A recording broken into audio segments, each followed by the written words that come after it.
Hello and welcome to Freedom Fest TV. I'm Gina Carr and I'm so glad that you could join us. Freedom Fest is going to be a fantastic event. It starts next week in Las Vegas, Nevada. It starts on July 13th. That's 2016.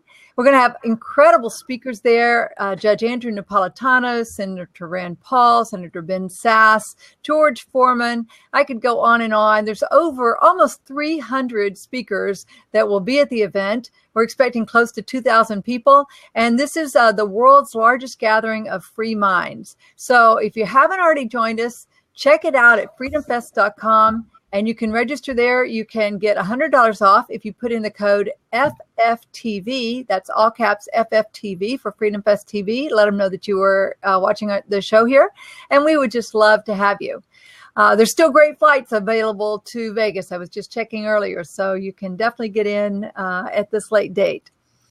All right, so let's get on with today's show. I know you're excited to meet our special guest. And with that, we're going to, let me introduce you to our host today. He is a member of the National Speakers Association Hall of Fame. He's a former chief enterprise blogger of Skype and the former editor-in-chief of AT&T's Big Business blog. It's an award-winning blog all about security and mobile applications and all kinds of interesting stuff there. I know I shouldn't say stuff, but anyway. So Terry Brock is our host today. He's going to be the MC of Freedom Fest, and I'm delighted to introduce you to Terry. Well, Gina, thank you very much, and welcome aboard, everyone. We're glad to have you here for a real exciting time today about following your passion. Our guest today is a person who does that regularly, and she's on the screen right now, Tatiana Moroz. Welcome aboard. Glad to have you with us. Hey, everybody. Really great to be here.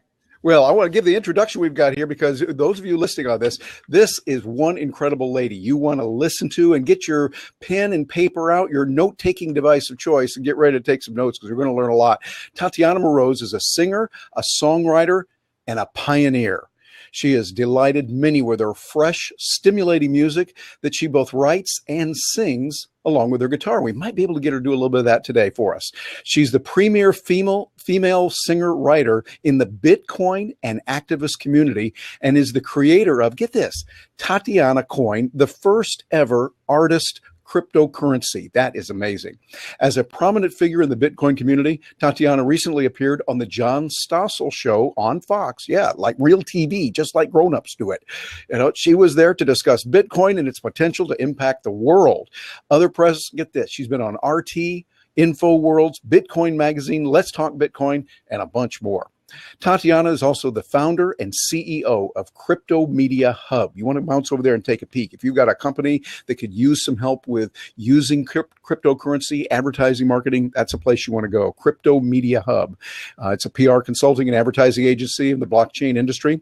She's a true pioneer forging new opportunities in a new world of digital currency, exhilarating and thought-provoking music, and downright positive way of embracing life. She's here today to talk about following your passions. And so I'm going to start by asking that, what do you mean by following your passions? And tell us how you're doing it in the real world, Tatiana. Well, first of all, thank you for such a wonderful introduction. I was just sitting here. I was like, this girl sounds fantastic. I should meet her. So I appreciate that. Thank you. You know, for me, when I think about following my passion, it's always something that's been a little bit inherent in me because I was really lucky. I always knew what I wanted to do. I always knew I wanted to do music and I wanted to use it to change the world. But what I've learned through my journey is that this is more accessible for people than they would think. And technology is really helping us kind of bridge that gap between how do you make your passion something that you can survive off of. So that's some of the stuff that I've been messing around with, you know, some libertarian stuff, Bitcoin stuff, and then also making up solutions for musicians and artists as well. Yeah, very good. Well, you're doing a lot, I think, in two areas where you just sparkle and bring happiness and joy to the world in the digital area with digital cryptocurrency, Bitcoin specifically, but then also with your music. Tell us how you see those two working together and how you're seeing it in the real world evolve and create magic in the atmosphere. Well, I think in order to answer that question, maybe I'll give a little bit of a background on my journey, because I think that it's weird how different things kind of connect from here to there. So when I was younger, my mom would play all sorts of great music for me in the car, you know, Cat Stevens, Carly Simon, Simon and Garfunkel. And I remember listening to Peace Train and thinking, you know, first of all, the music is really exhilarating. And then the message was really powerful. And I thought, wow, you could do this with music. You could change people's ideas. Throughout high school, I was reading different dystopian novels into college. And again, I was constantly thinking about how music could engage with having cultural shifts, right? You know, you had the 60s, you had the civil rights movement, all that. How could we do that in our time? But there wasn't really a philosophy that jived with me until at first I was into Dennis Kucinich. And then I also learned about representative from Cleveland, very socialist representative. But you know what? He's almost like the Ron Paul of the left. Yes. And so I remember in 2008, I was looking at both of them and I went with Dennis Kucinich. I was like, Ron Paul's cool, but I don't understand certain aspects of him. But once you learn about the Federal Reserve and once you learn more about Austrian economics, Dennis Kucinich is no longer interesting. And Ron Paul really got me engaged in the political process in 2012. I did all of these performances all around the country. It was incredible. I got to play for thousands of people. And then after I found out what happens in elections, which is that they're not always fair, and this isn't, you know, rah rah America. Isn't so la la la la la. Well, it was very disappointing for me. So I would continue to perform at different libertarian events, but there weren't as many people there, so it was kind of depressing. And then when I found out about Bitcoin, at first I thought it was really boring, but after about a year and price went up, and that was a little bit interesting. So and also Jeffrey Tucker spent quite a bit of time talking to me about it on this long car ride. So as soon as I got involved with Bitcoin, I realized that it wasn't just, you know, this weird technical thing, that all these different types of people from different backgrounds were able to come together and contribute, similar to the Liberty Movement. But this time it wasn't asking for permission. It was actually building solutions. So this was really exciting for me. There are a lot of obviously applications for, you know, legal use and for voting and for monetary policy, sending, you know, making agreements, contracts and stuff like that. So my contribution to that was, number one, I wrote the Bitcoin Jingle because I thought, okay, you want to sell something, you got to make a jingle. I could do that. And then we also were thinking about how artists can't be free. I don't know if you've noticed, but on the radio, even though we have a lot of people that are really dissatisfied with the wars, you won't hear a single anti-war song. You don't really hear a lot of that cultural, you know, disappointment reflected in the airwaves. And I think that that's a matter of, you know, how do we allot resources for artists? And we have all these independent tools for artists, but it's also really difficult to do. So through cryptocurrency, we tried to solve two main problems: fans and funding, right? Because if you don't have money, you're never going to make a record. And if you play to empty rooms, no one's ever going to hire you again. And it's going to be super depressing and you're not going to want to make music. So we created my own artist cryptocurrency. So it's my own personally branded token. And it's sort of like a digital gift certificate. So currently, when you have crowdfunding, there are some challenges, right? You know, it's great, you can engage with your audience, but it's a sort of a limited engagement for a while. And then you also have the problem that if you want to donate $25 and that gives you a t-shirt, if you don't like that t-shirt, then you're stuck with it because that's all you get. The prize isn't transferable. If you decide you don't like me anymore, what are you going to do? Sell it on eBay? I mean, it's not very useful. But instead, with my campaign, if you wanted to support me, you would give me dollars and I would give you Tatiana coin. And then you could use those however you want. It's, you know, just like a gift certificate. You could send some to your friends. You could break it up. You could sell it later if you think that the value of them is going to go up, you know, because there's a fixed amount in my case. So we experimented with that. But then what we also found was, you know, once you have this coin, how do you connect with your fan that actually supported you? And we're basically creating tools to let me stream music, to have exclusive content, and also a messaging layer. Because right now, if I want to send my fans a notification on Facebook, I have to pay Facebook lots of money.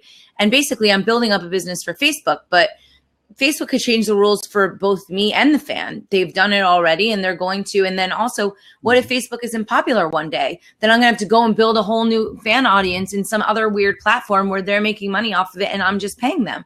So I think that's not the relationship that I want with my fans. I just want to be able to kind of share special things with them and have them have a chance to kind of engage with me in a unique way. What would you say to other artists who are looking at what you have done and thinking about doing something similar like that themselves? Well, what we did was we first, we thought of this as sort of the alpha test, right? I'm the prototype, I'm the experimental victim.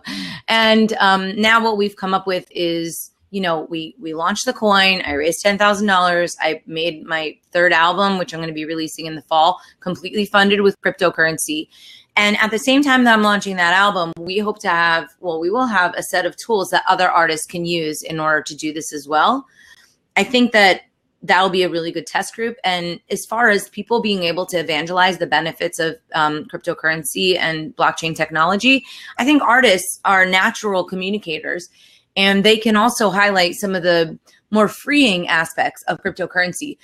I go to a lot of different Bitcoin conferences and I speak and stuff, and it seems like the crowd has become more bankerish. And now even the people who are libertarian and have that root, they can't really speak out about all the possibilities that Bitcoin can have for liberating massive amounts of people around the world. But artists can talk about that. And I hope that I can get them excited about it. But the tools will not require people to know about Bitcoin. I want to kind of sneak attack them with Bitcoin and make it more about the fan engagement possibilities that are kind of coming to fruition from this. Yeah, I like that. The marketer in me says, yes, that's really where it is, because I love Bitcoin. I'm using it a little bit and want to get more into it. I'm starting to do a lot more with Doug Scribner. I think you know him also up in Minneapolis. He's training me, kind of giving me tutors on that, how to do it. But sometimes it can be a little overwhelming, but I like what you're doing. You're helping artists to connect with their fans more. And when you think about it, think about if you were an artist trying to play music back in the, pick a time, the 50s, the 60s, the 70s. So when it was much tougher because it was controlled by the labels. Now we have Bitcoin. We also have the net. We have tools like Blab that we're using here, and lots of ways that you can get around all of the challenges and the hurdles that are in the way. And you can do it yourself. And it seemed like it'd be good. What would be a good first step for people to do that? If, say, I'm an artist, I sing, play the guitar, something like that, and if I wanted to get started with it, what would you recommend?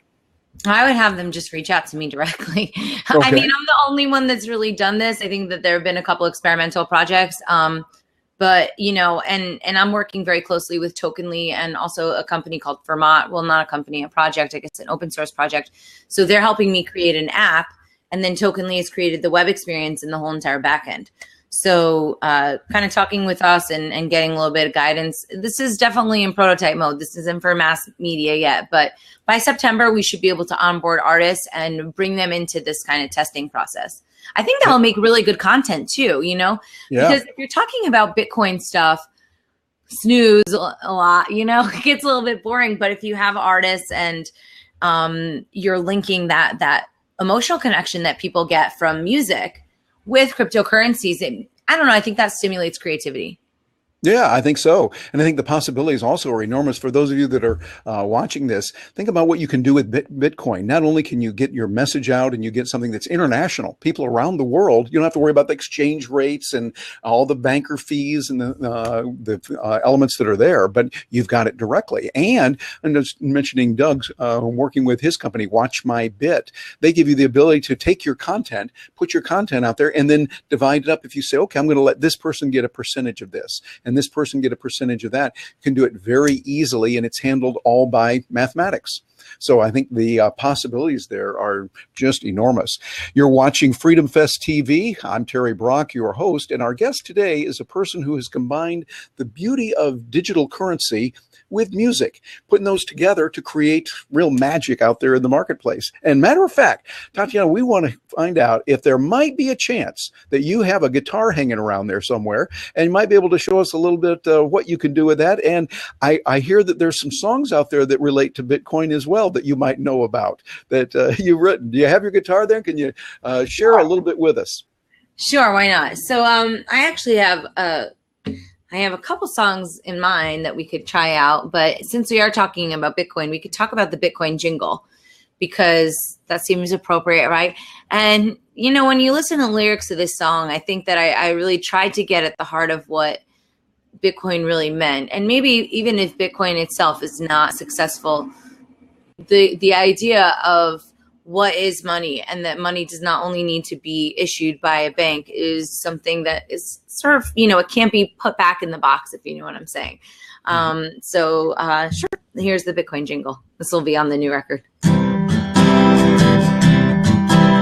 I didn't want to give any of my money to a nation based on war.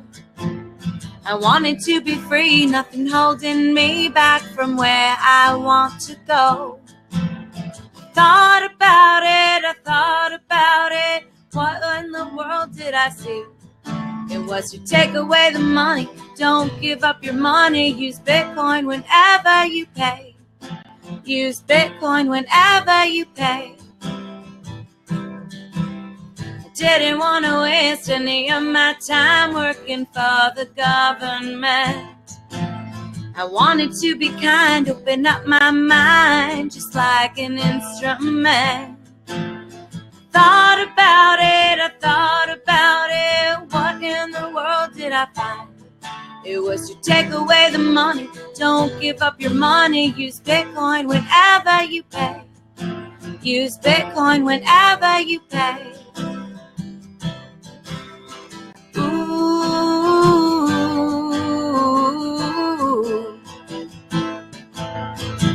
What a little crypto can do. No longer a slave. I don't have to work until the grave.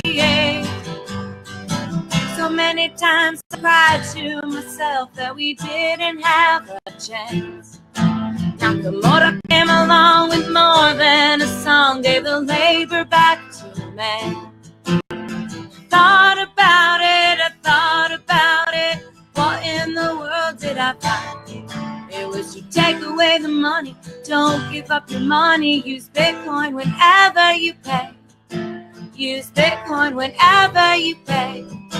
Use Bitcoin whenever you pay. All right, wonderful. You got thunderous applause from me right now coming through. Thank you. And I know others out there. This is great. You're watching Freedom Fest TV, and that is the amazing Tatiana Moroz, who has blended Bitcoin and digital currency with her singing ability and done a really good job, as you could tell right there.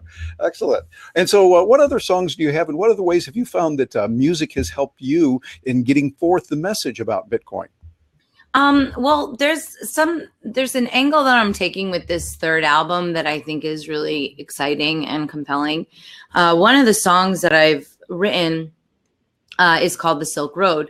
And I wrote it, of course, about Ross Ulbricht, but almost, I've thought about this. I'm like, when did I write this song? I think I may have written this song a little bit more from my experiences with Lynn, his mother, who's, an amazing activist, and she's such a warrior. And I have so much admiration for her. And when we first met, it really drove home to me the importance of what she was doing, not just to Ross, but for other people. And I've since been introduced to Ross. We were writing each other for a long time. And then, Lynn asked me to go and visit him, as a family friend, because she wasn't able to do it. And, I live so close to where he is. He's being kept in Manhattan.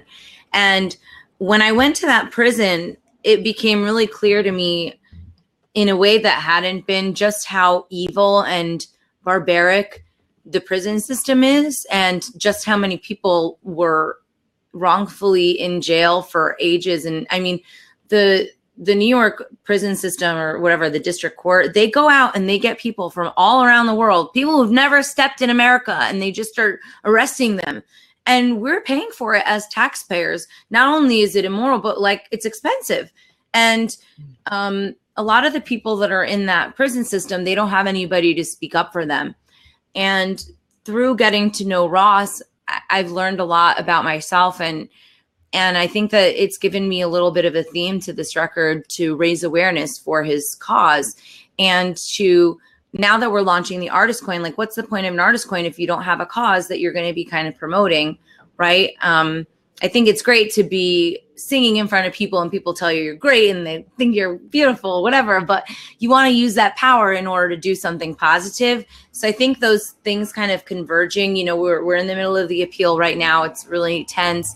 Lynn and I are actually traveling to Freedom Fest together. I'm going to be speaking on the Silk Road panel.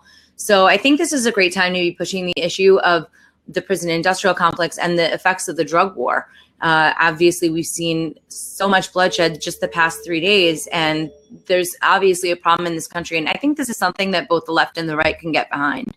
So I think it's exciting to be using that in my art. Yeah, definitely. Well, first of all, we appreciate what you're doing on the Free Ross movement, working with Lynn Ulbricht and to free Ross Ulbricht. We had Lynn on as a guest here on Freedom Fest TV just a few weeks ago. I had a delightful experience there. And did you get a chance to see that video?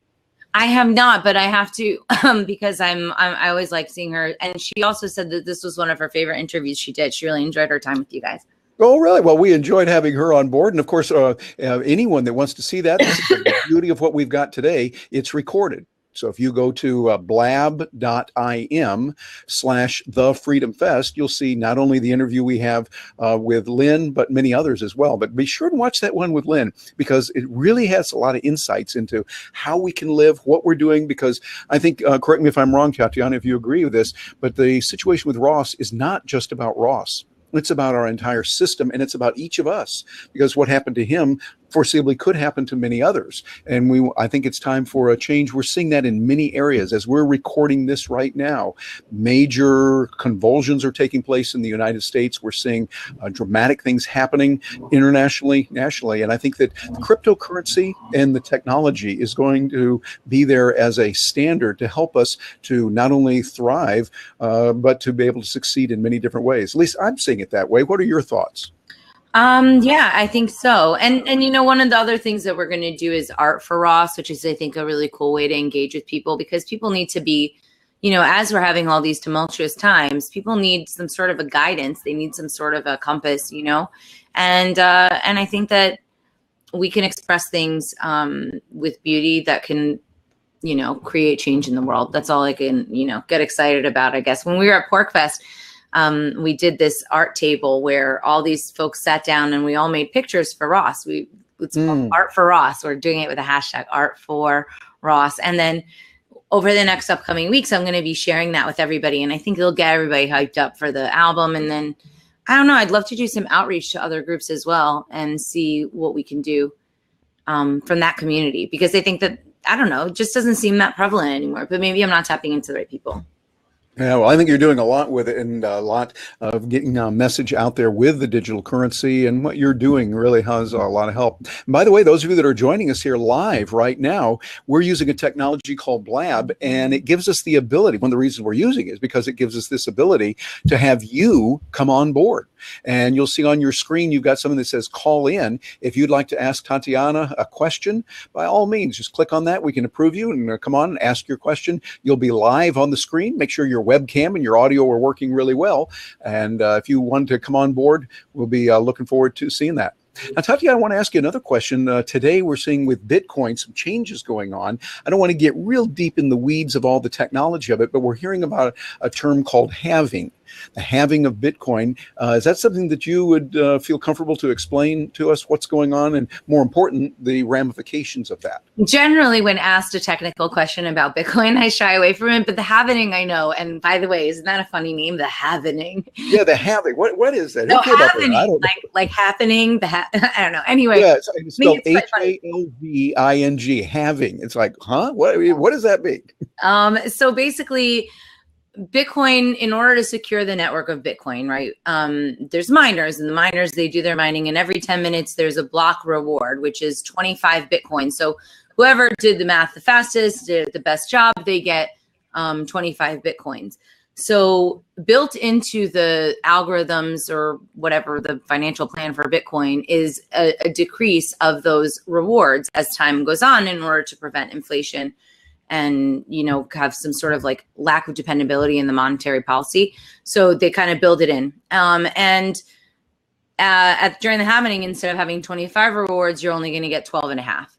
So the thought is that if the price of the, if the supply of the Bitcoins is cut in half, then the price will go up.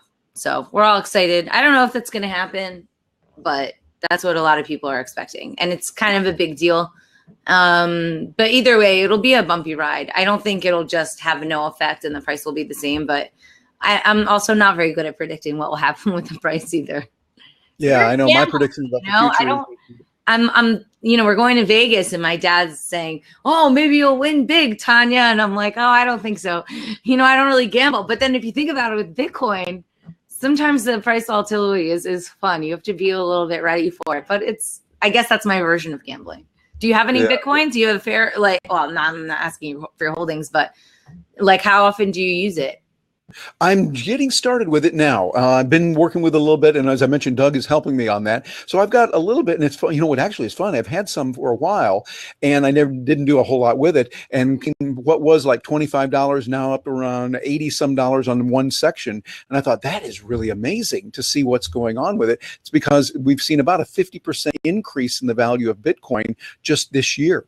Now, of course, we don't know what it'll be for the future, and we can't predict what it will be, but we do know Bitcoin is something that's around now, and it will probably be around digital currency, and I think it's because of the blockchain itself. The blockchain itself is really the strength of being able to deal freely with very little, if any, friction worldwide.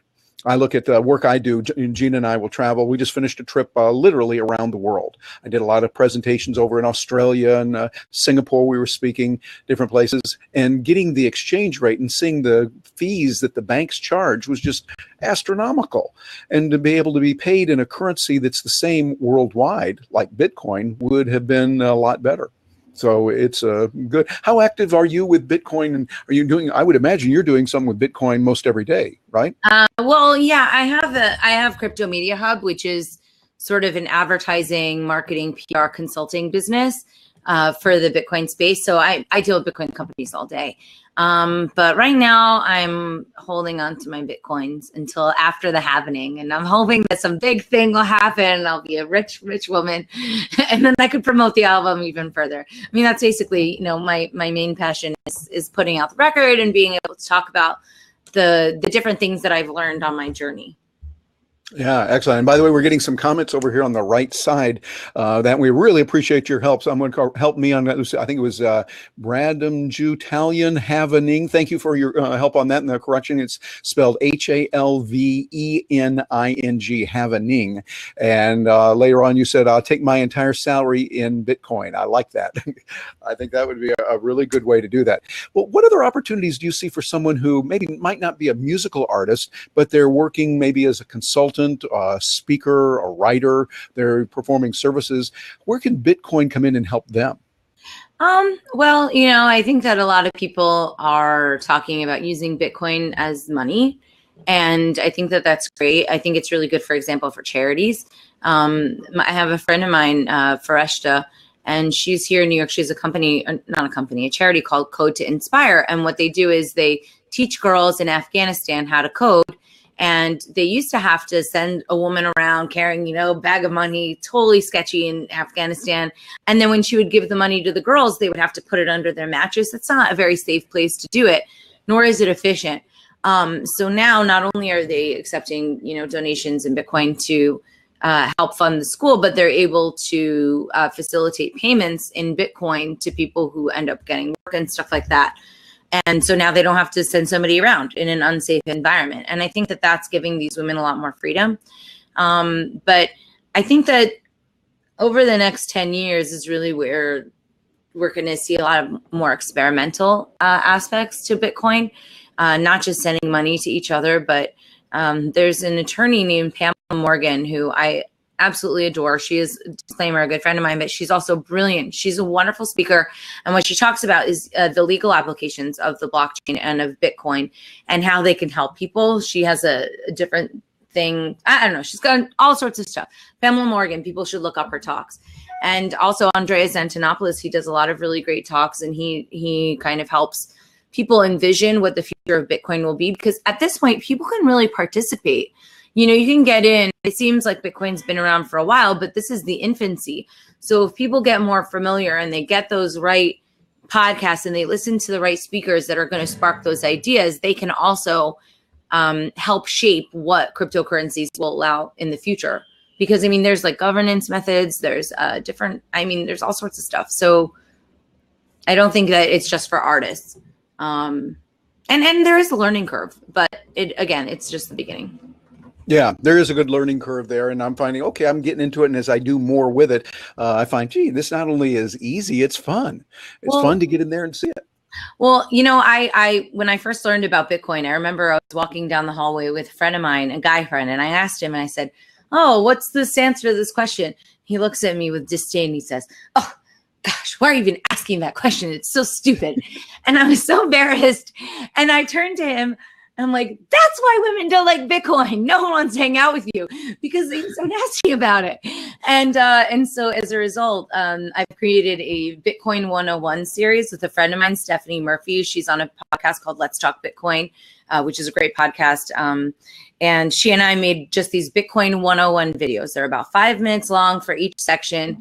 And if people want to find out more, they can start with that on my website, and it's TatianaMoroz.com. There's a Bitcoin resources page. And I didn't only include that. For example, one of the speakers at Freedom Fest is a good friend of mine, Bob Murphy. So as I was thinking about onboarding artists into cryptocurrencies, I figured, you know, the difference between liberals and libertarians is a matter of economics. So we did a economics 101 video. I mean, that one's half an hour. It's a little bit more of an investment, but I think that we brought it to people in a fun and accessible way. So, you know, gauging where people are engaged and then pushing them in the right direction, I think is something we could all kind of participate in and make content about it. Yeah, brilliant. I love that. And so they can find out about that and get access to that at TatianaMoroz.com. Is that right? That's right. Yeah, and for those that are listening to this in audio only, or maybe not be native English speakers, please spell that slowly so they can write that down. Sure, it's Tatiana, T-A-T-I-A-N as in Nancy, A, M as in Mary, O-R-O-Z.com. Thank you very much. All right. And for those of you joining us, we're using a technology today called Blab, and that means we're able to have you come on board. You want to come on board and talk with us and ask Tatiana a question? Now's your time. People around the world want to ask her questions, and she's not able to do all that. But right now, we've got a few minutes left here. So just click on that call in button. You'll see it on the screen. Those of you that are live, those of you who are watching this on recording, it's not going to be there. We haven't got the time travel thing worked out yet. Our best people are working on that. But you could just click on the call in and we'll be able to bring you on there in the few minutes that we have left. Now, let's see. I think we had a question about someone asked about the festival in Toronto. Yes, Brandon wants to know, is Tatiana going to Toronto Expo or speaking or singing at it in September? I haven't been invited to the Toronto Festival. So talk to your festival organizer and tell them to come bring me out there. I don't know. No, I'm not planning on going yet, but I have a few things going on in September, though. I'll be playing at Liberty Fest in New York, and I think I'm going to be doing a gig down in North Carolina. But maybe, I mean, if Toronto wants me there, I would definitely consider it. I had a great time there. Very, very nice city. Canadians are, I don't know, people make fun of Canadians. I don't understand why. They're really nice. They have poutine. I mean, I don't really know what more people want. Yeah, the Canadians are fabulous. I like to call them the nice Americans. Yeah. And, you know, it's just like they're wonderful. And it's great. Toronto is a fabulous city. I love it up there. Absolutely. Yeah. I had a really good time there. It's been a while, though. And September will probably be nicer than in the winter unless I was going skiing. So. Yeah, a lot of good there. So we're open to it. And those of you that are saying, gee, I'd want to go see Tatiana perform in a concert, see her there. Well, she is a free market person and believes in that. And for the right amount of money, maybe we could work out all kinds of wonderful things on video, in person. There's lots of opportunities. And that's just the beauty of it. Right, Tatiana? Yeah, well, there's a lot of different technologies available to us right now. I used to play in New York, and I don't ever play in New York anymore because nobody comes. But if you make a video and you promote it online, you can reach a lot more people that way. And I think it's kind of cool that it could be an international audience. Yeah, absolutely. Well, we can do that. And we're getting some requests now, and a request from me as well as others for another song. Do you have another song you'd want to share with us? Sure. Why don't we do the Silk Road song? It's a little sad, but I think it's important. Sounds good. I put a lot of love into this little puppy. Hold on 1 second. Okay. Oops. Okay. Well, we appreciate all your help and all that you're doing for us. Okay. So here we go.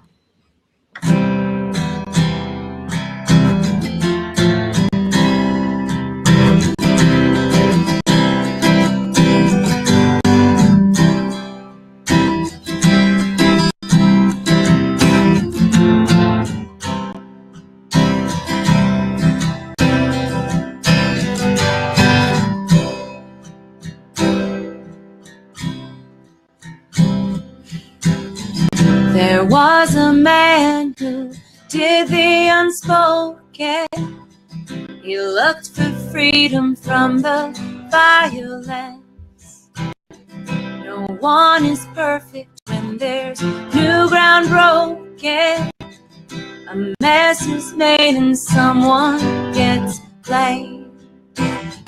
He had a dream of harmony as you wish to live out your own.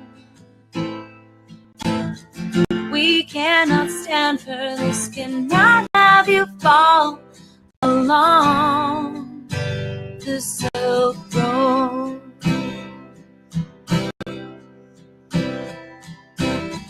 This ain't the movies, there's a war in the streets. The innocent are in jail. We pray for justice and we wanna be free, and hope the truth will prevail. He had a dream of harmony as you wish to live out your own. We cannot stand for this, cannot have you fall along the Silk Road.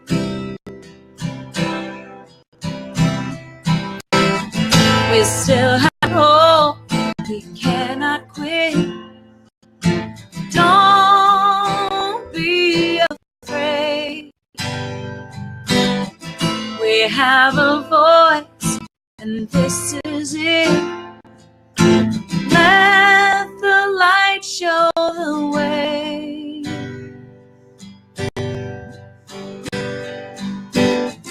He had a dream of harmony as you wish to live out your own.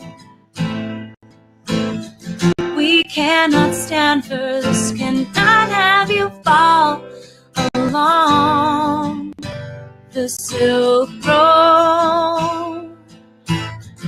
We cannot stand for this, cannot have you fall along the Silk Road. Excellent. Bravo. Thank you very much. We're getting rave reviews on the sides and the comments. And of course, Tatiana, you're going to be speaking at Freedom Fest, being involved there, the largest gathering of free minds in the world.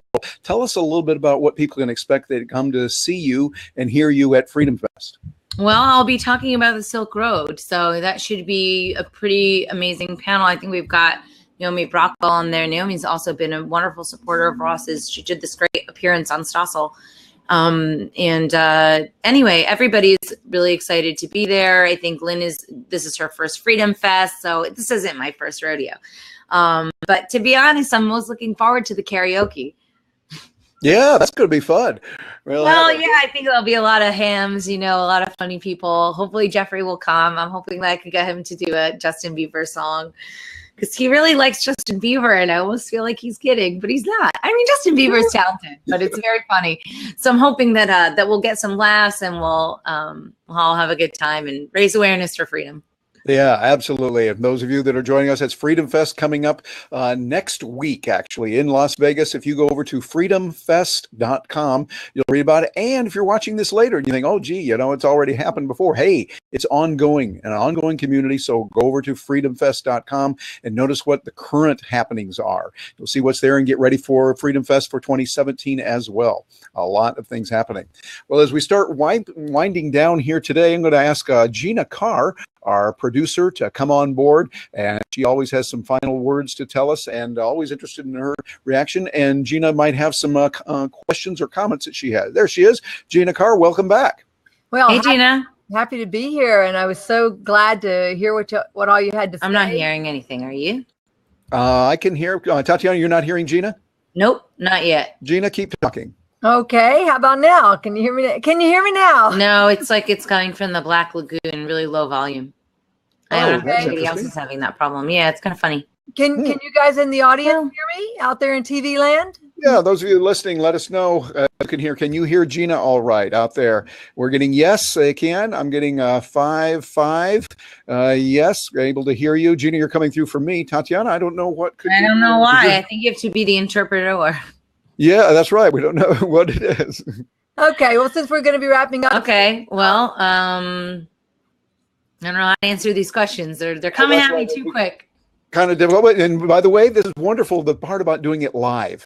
See, when you do something live, you're out there with technology. Sometimes it works and sometimes you have some challenges, but that's all probably different things. Let's see. We're getting someone that says chronic decat, refresh her browser might do it. So of course, and that's right. When we refresh the browser, that can do it, but it also knocks you out for a little while. Maybe Gina went out and then came back. Gina, there, now I see her at least. All right. How now? Can you hear me? Oh, perfect. Now there we go. Thank you. Gina refreshing her browser. Who was that? Chronic Dacat that said that. We appreciate your feedback. Yeah, thank you very much. That was good. Yeah, so I was just saying I really have enjoyed this. This is fantastic getting to hear you sing your beautiful songs. That's the first time I've heard the Silk Road song, so that was fantastic. And yeah, you're making me think about, why aren't more people doing activism type songs right now? There is so much going on in the world, and people like never before have the opportunity to have their own radio station, have their own TV show through live streaming on Facebook and YouTube and tools like this. So I'm so glad that you're doing it. It does really bring up the question, though, of why aren't more people doing this sort of thing? I mean, I think that there's not really much, I don't know. I guess there's not really much push at the major labels for that kind of thing. I mean, arguably, if I was the government, I wouldn't want there to be anti-war songs out there. I would put a can on that. But I mean, I'm not saying that there's conspiracy, but it is a little odd. I don't know. I mean, so much of our media is so controlled, right? Why wouldn't music be, especially if it's been so powerful? But it's also simple things like lack of resources. I think that labels have a certain goal with what they want to portray, and independent artists have a hard time actually getting the word out there, because even though we have all these tools, it's still a lot, you have to be in charge of a lot of different things. So I think that as technology makes it easier for people, there'll be a bigger variety, and hopefully in a way that people can share music in a cool thing where it's not just pre-programmed out by some algorithm. Yeah, that's good. And as crowdfunding, as people get more comfortable using crowdfunding, as far as the artists launching their campaigns and people contributing to them, I would think that would help a lot as well. And exactly what you're doing with the cryptocurrencies, that can make a big difference.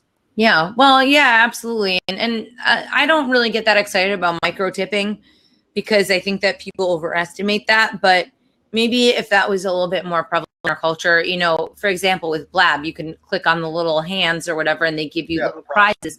Well, maybe that would be a tiny little microcurrency, and then that would have some sort of value associated with it. And even if it costs, the user of Blab 10 cents a week to send out a bunch of props, I mean, eventually that might add up. So it could be something to experiment with.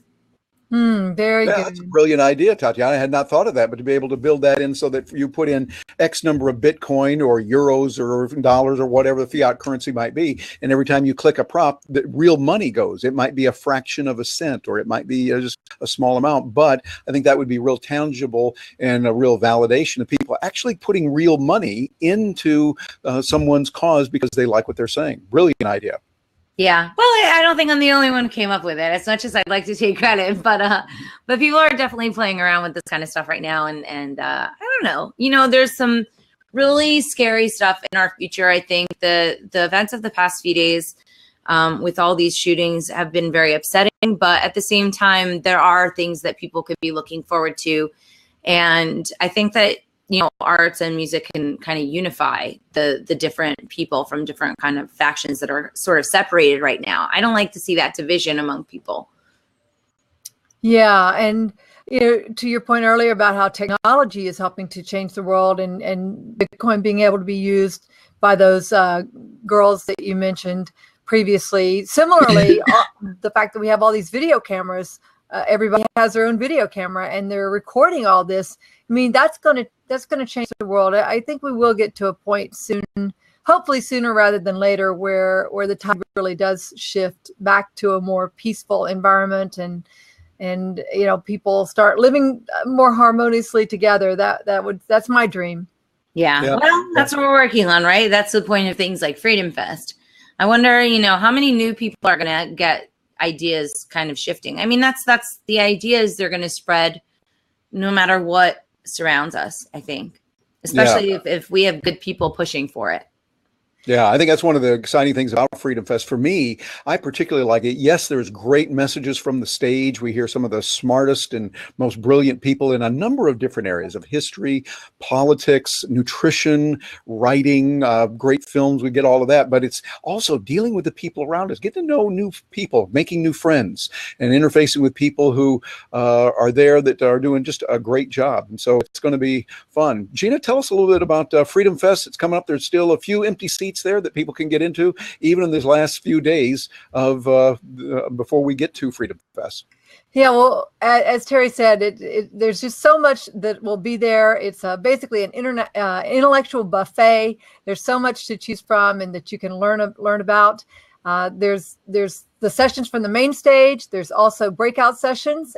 There's a film festival going on, which is what Tatiana's talking about. She's going to be on a panel that's going to talk about one of the many films that's going to be shown at the Anthem Film Festival. And that film is I think it's called Deep Web.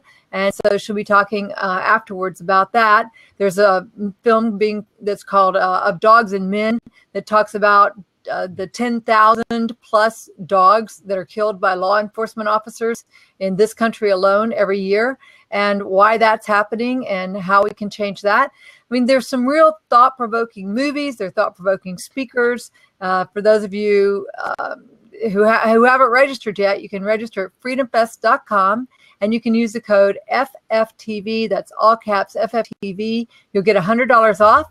And then you'll be able to mix and mingle with people like Judge Andrew Napolitano, Senator Rand Paul, Senator Ben Sass, Larry Elder, Michael Medved, Naomi Brockwell, Tatiana Moroz. It's just an amazing list of people that will be there that will stimulate your thinking and inspire you to do great things with your life. There's so many businesses and good causes that have been started by people attending Freedom Fest and getting good ideas. Yep, very good. And by the way, we just had a question come in here. Are there any websites where you can earn Bitcoin, even if they are just in those micro amounts? Chronic Dackett asked that. I'm thinking of one myself. Tatiana, what would you? I don't know about that stuff. I don't do the faucets, but I think that's what they call them, Bitcoin faucets. So you go there and you can earn it, but I don't ever really do that. Yeah, there is one that I'm working with. I mentioned before, Watch My Bit, and watchmybit.com, where you can post content. Speakers can do this. Those that might want to create something with, say, for instance, a video, put it there, and then people would be able to watch it. For instance, you might charge 28 cents or $1, or you might charge whatever you want. They have a minimum of 9 cents, but above that, you can put it in there, and you make money. And if you say, gee, I want to make this money, but I want 10% of it to go to this cause over here, you can do that very easily. So that's one place that I would recommend. Go over there, Chronic Dackett. Go over, take a peek at that and see what it's like. Excellent. I think we will have a lot more. Well, boy, this has been so much fun. Tatiana, we really appreciate you coming on board, singing our very first time on Freedom Fest TV we've ever had someone come on and sing. We appreciate that. And this is our last Freedom Fest that we will have before Freedom Fest TV, before Freedom Fest takes place next week in Las Vegas, the 13th through the 16th of July, as we're recording this right now. So we will be around, but not going away. We're going to be looking to hear from you. Those of you that are joining us, we want to hear your feedback. Let us know what you think, what you liked, and we'll see what we can do from there. But before we let you go, Tatiana, any closing words, any final admonitions or things that you'd like to say? No, just if people could go and check out the freeross.org website. And if they want to learn more about me, they can go to tatianamoroz.com or to cryptomediahub.com. My YouTube is Forevermore Tatiana. I do a weekly talk show with different crypto and liberty people. So there's lots of ways to connect, basically. So I hope to see people at Freedom Fest. And thank you so much for having me on. Yes, indeed. Gina Carr? Oh, just fantastic. Looking forward to seeing you live and in person next week, Tatiana. Awesome. Thanks so much. See you all soon. Take care. Okay, see you all. And on behalf of the Freedom Fest team and Freedom Fest TV, thank you for joining. This has been fun doing the Freedom Fest TVs. I particularly appreciate my producer, Gina Carr, who's been there, that engineer that she is, making sure everything's working just fine for that. And for those of you that are joining us or see this on recording, by all means, get in touch with us. If you're coming to Freedom Fest, walk up. I'd love to shake your hand, get a chance to know you. And so we will look forward to hearing from you. On behalf of all of the team, I'm Terry Brock, and thanks for joining us.